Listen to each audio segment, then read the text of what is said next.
Hello, we're Jamie and Liz. For 20 years we lived on a sailing boat travelling the world. Then in 2025 we moved back home onto a Widebeam. So now we're exploring the UK canals with our crew, Marley the dog. What's a Widebeam? It's a cross between a narrowboat and a barge. In our last episode we left on a bit of a cliffhanger, didn't we? Yeah, we did. We were pinned against the wall of the lock landing and there were two boats coming at us. It was quite late in the evening. I wasn't expecting any more boats to come through, hence my anxiety, and that's how it ended, with me filming them approaching. Anyway, I went to go and have a chat with them. They were very understanding. I explained the situation, but more importantly, the skipper of one of the boats, who had to stop and pull over and pick up his crew, managed to handle his boat no problem in that side wind. It was a cruise boat, so he's obviously got different controls, I suppose. He definitely had better control, and it was a joy to watch him come through. So we were there, we were on the landing overnight, and I imagine you didn't sleep particularly well, or were you too exhausted? No, I was so exhausted from tying all the lines. I slept like a baby, but we got up very early next morning. Yes, and how was the boat the next day? So the boat is once again steering in a straight line, which is what we want. As I kept saying yesterday, we were having to steer. It was really hard work, actually. It really was hard work. If it was just us two, I think we probably would have just stayed put and not bother moving. But of course, we've got Tim and Annie, and they're pretty relaxed with their schedule, but we have to turn around and go back. It's just beautiful here, and I mean, you could park up anywhere along here and quite happily spend days just listening to the birds, going for walks. Oh, I'd love to come back up here again as soon as we can, to be honest. Behind me, over here, these are reservoirs filled with ducks, geese and every kind of water bird you can imagine. There are larks singing in the fields next to us, but I doubt if I can actually catch those. So here we go, it's an immediate right from the Aire and Calder straight on to the new Junction Canal, and as soon as you come round the bend, there is the aqueduct in front of you. The River Went flows under the Went Aqueduct at the northern end of the canal. As you can see, it's nice and high, which is useful because this part of the world is pretty wet and we don't need water flooding into the canal. You can see how high the water gets by the debris on the riverbank. We're now heading straight down New Junction Canal, and it is straight, it is long, it's the longest and the straightest canal on the whole system, and it's also the youngest. I don't know why I thought that, because we all know the longest canal is the Grand Union, connecting London and Birmingham. It spans 137 miles. Opened in 1905, the new Junction Canal was the youngest until the Ribble Link opened in 2002. But it might be the straightest in terms of length because it stretches 5.5 miles. Does anyone know differently? If there's a record for the combined number and different types of hurdles you'll encounter in 5.5 miles of the canals, then the new Junction Canal might just win. After the Went Aqueduct, we had a further 7 obstacles, including 3 lift bridges, 2 swing bridges, 1 lock with a swing bridge inside it, and another aqueduct. Now, the next thing we have in front of me here, and walking up to it now, is a lift bridge. Lift bridges are great here because they're all electronic. You just need your CRT key. Oh, have I got it? Yes, I have. And press buttons. It's all done for you. One of the tricks that I was told about these is once you've depressed the button to open or close it, don't take your finger off. Because they can be a little temperamental. It was an engineer that told me this. And sometimes if you remove your finger, it'll stop, but it won't start again. Then you've got a bridge half up or half down. Blocking traffic, blocking boats, to call out the CRT, blah, blah, blah. So once you've made the decision to press the open, hold it open. Here's the bridge. It's a beautiful piece of engineering. I don't know what it is about these. They sort of dominate. Look at it. Look at it. Really simple swing. And then what we do is we have an operating panel here for anyone with a CRT key. So let's see how this goes. So the first thing I have to do is I have to put the key in. Key goes down here. And then I turn it like that. And then you can't really see it in this light, but there is an available light that's come on here. And then I do this, I press open, nothing happens. Try again. I'll try moving the key again. It worked, right. Road barriers go down. The lights go on to stop the traffic, and then you can hear, zoom around here, that's where all the gubbins is. It's starting to lift the bridge.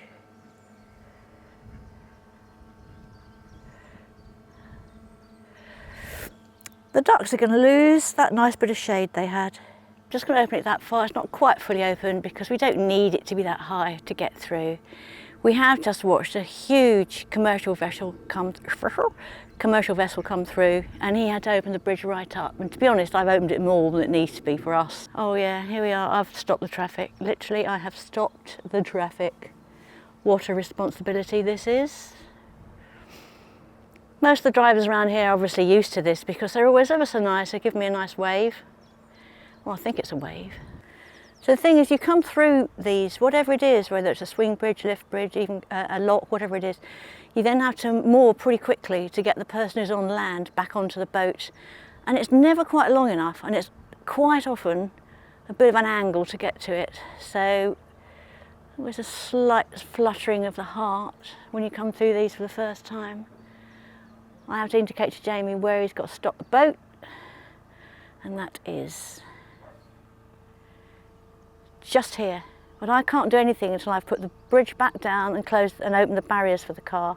Waiting at locks and bridges is one of the reasons why canal travel can be so slow. Each of these stops can last an age. Those barriers going up and down seem to take hours. So I find the best thing to do is sit back and take in the surroundings. I've had some informative conversations with other boaters and road users while waiting. One cyclist told me where to see deer, and a pedestrian told me about the pink-footed geese which had recently been sighted in a neighbouring lake. I didn't see either, but it was nice to have a chat.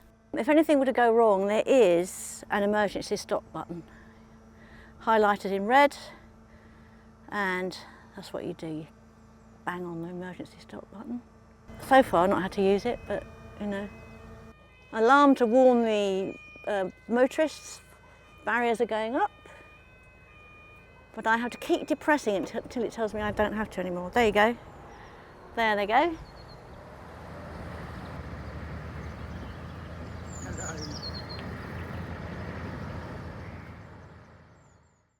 So this is the next thing next hurdle we have to cross.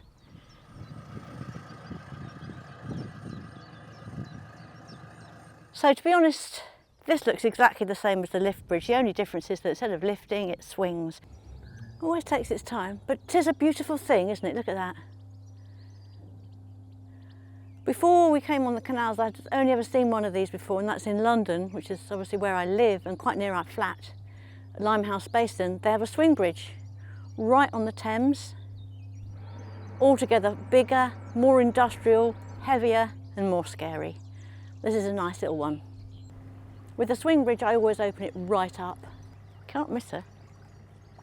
See the colours that she came with? The name and the colours were the colours that we got when we bought her. I didn't like either. I'm coming round to the colours now. I've decided I think they're rather nice. Right, we're through. Here we go again. So now I'm just closing the bridge. Here we go.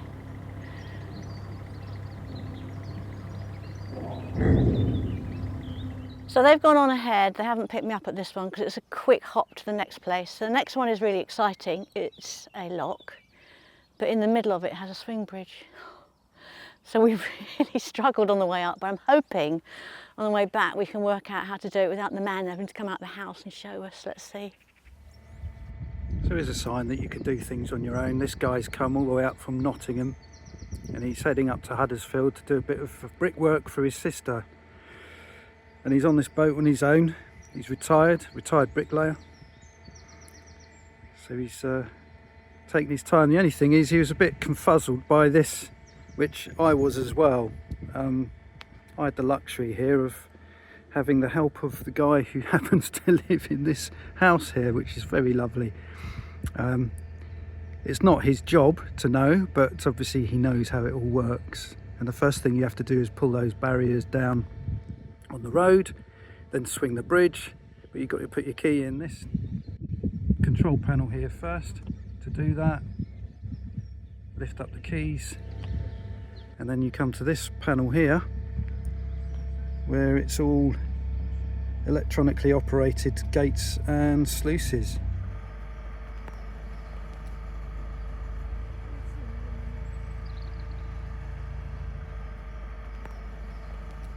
There is a swing bridge which is now open, which has allowed 3 boats. It's a big lock, there's 3 of us. We're at the front, we've got a narrowboat in the middle and a big old proper motorboat behind them.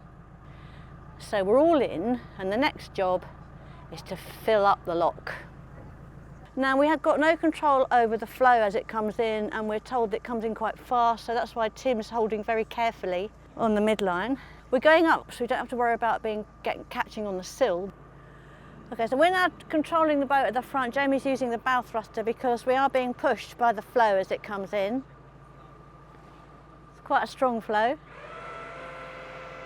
Yeah, the narrowboat's doing the same thing behind us. Once the lock's filled up, just like any other lock, another button has to be pressed to then open the gates. Tim and Annie will then jump on, and off we go.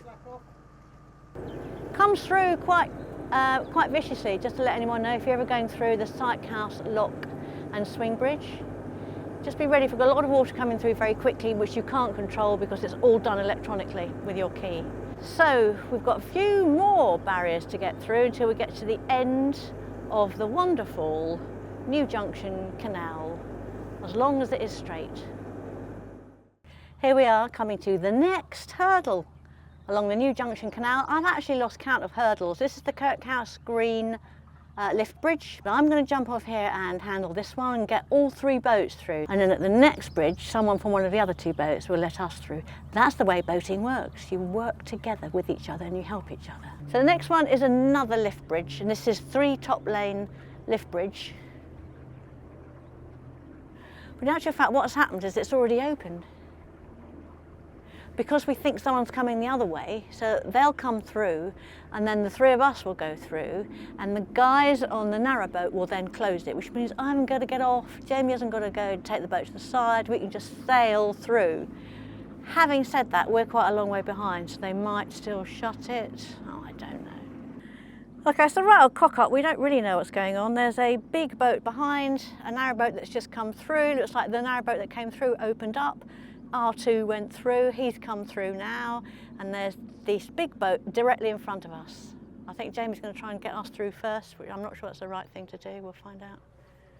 Oh, it's all resolving itself. So there was a CRT guy who was on the radio to the Exxon telling them what to do, and they very kindly waited. We've got through, plenty of time, and we're now passing each other port to port. We did double check that with him.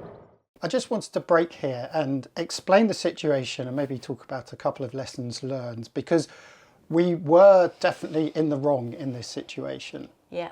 So we had 3 boats, we were travelling convoy, and we were taking it in turns to open each swing bridge and lift bridge.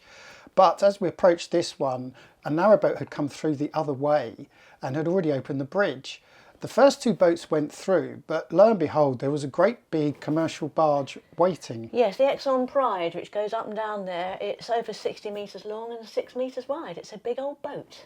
And we should add, by the way, that it's commercial boats like these that we benefit from because they have to maintain the canal network for these boats.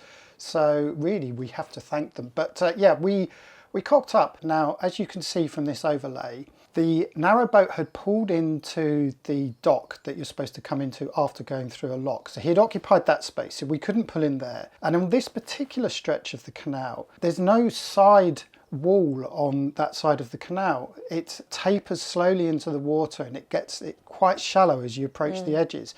And in fact, half a mile further down on a previous trip, I had run aground by approaching a slip when I went over the top of a concrete slab. Yeah, I remember that. This isn't a justification for why we went through first, but this was what was going through my mind. And so I figured, well, the other two boats in front of us already gone through. Since we're together, then we should follow suit.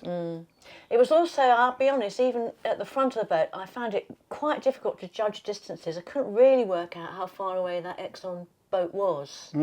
So we just sort of limped along towards the entrance to the lock, and not quite knowing till the last minute what we should do. Yes, I'd kind of pulled over, and then I sort of came into the centre thinking, well, maybe I should go. And I couldn't work out as he pulled up.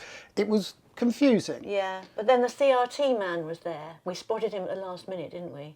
And he said, just go through. He said, go, just go now. Later on, one of the two boats that we were with told us off. She said, I was trying to get in contact with you on the walkie-talkie. And I said, walkie-talkie? What walkie-talkie? We haven't got a walkie-talkie. I think what she meant was a VHF. Yeah, a handheld VHF. Yes. Which we used to have and used regularly on our old sailing boat. I mean, all the time. All the time. Yeah. And when we bought Happy Days, she didn't come with a VHF. It just didn't occur to me that, of course, the inland waterways use the VHF as much as you do at the sea. I don't think it's a requirement on the rivers as well. I think you are supposed to be able to be in touch with people. Can you imagine being on some of these big rivers? Imagine being on the Thames and not being able to hail oncoming or traffic behind you. I think you must have one.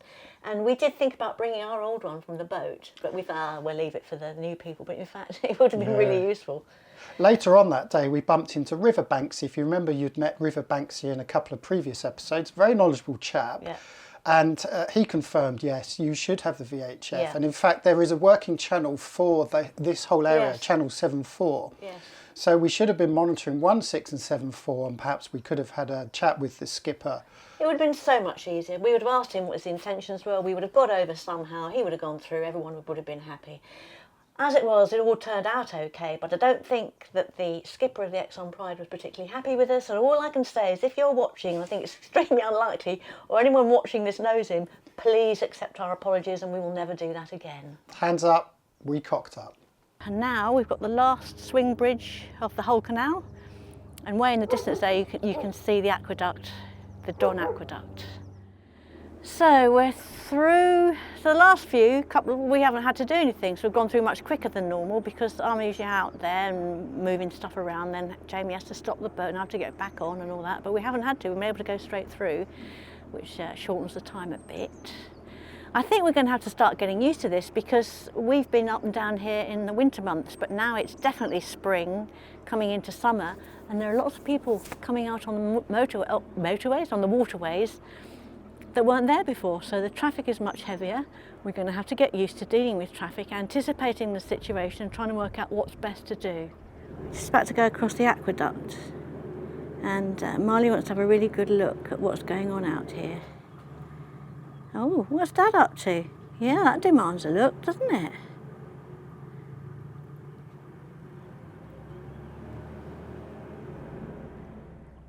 So this is our view from the duck hatch. That's what Marley and I are seeing, and we just saw a moment ago a narrowboat coming straight at us. But then he pulled in to let us through, and now he's pulled out again. Who the hell knows what is going on? Both of us saw each other, both of us got out of the way, both of us then went back to go through, thinking the other one let us through. Like one of those things when you're walking down the road and you both go, well, go left, go right, go left, go right, until you can't get past each other. Anyway, for some reason we seem to be going through now, and that very kind narrowboat's got out of our way.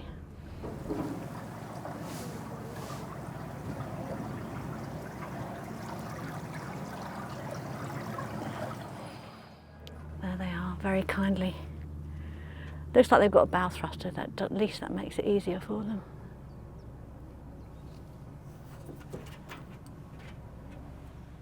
So we've reached the end of the new Junction Canal, the long 5 miles straight new Junction Canal, which some people describe as boring, but we would say is anything but. For us, quite an event. Wow, lots of things we've learned. I'm going to talk to Jamie later and just see what he thinks he's learned from this. So the first thing I just want to ask you is that incident going across the Don Aqueduct, which again seemed to me to be a communication thing. Neither knew what the other one was going to do. Yes, of course, we don't know if he had a VHF and if he was trying to hail us.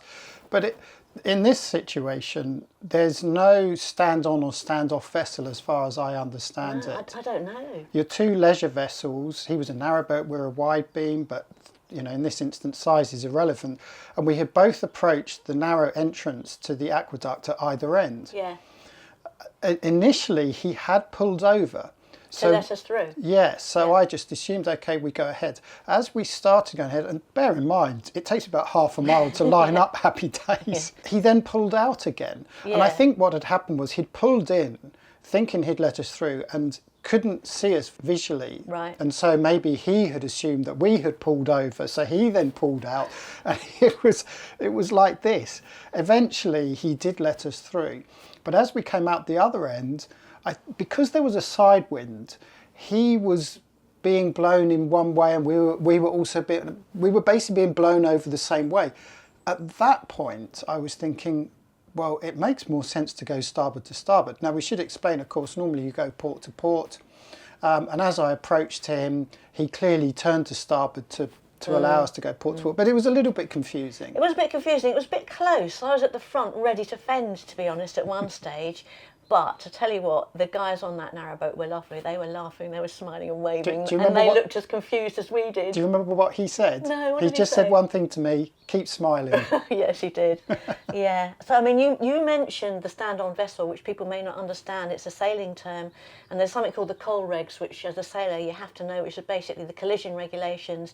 And there's a whole series of which vessel has right of way in every situation. So if you're on a sailing boat at sea, you should always know which way is the correct way. Not right of way. Well, no, That's wrong. a hotly debated. Yes. It's semantics here. Yes. So in theory, there is no right of way. Yes. They're considered stand-on and stand-off vessel. Yes. So I think going back to the Exxon incident, Yes. we were certainly the stand-off vessel. Because he's bigger, has far less manoeuvrability. But he's commercial. Those are the things. He's And commercial as well, Yeah. so- So had we met him coming opposite way on the aqueduct, we would have known exactly what to do. I would have certainly pulled over, that's for sure.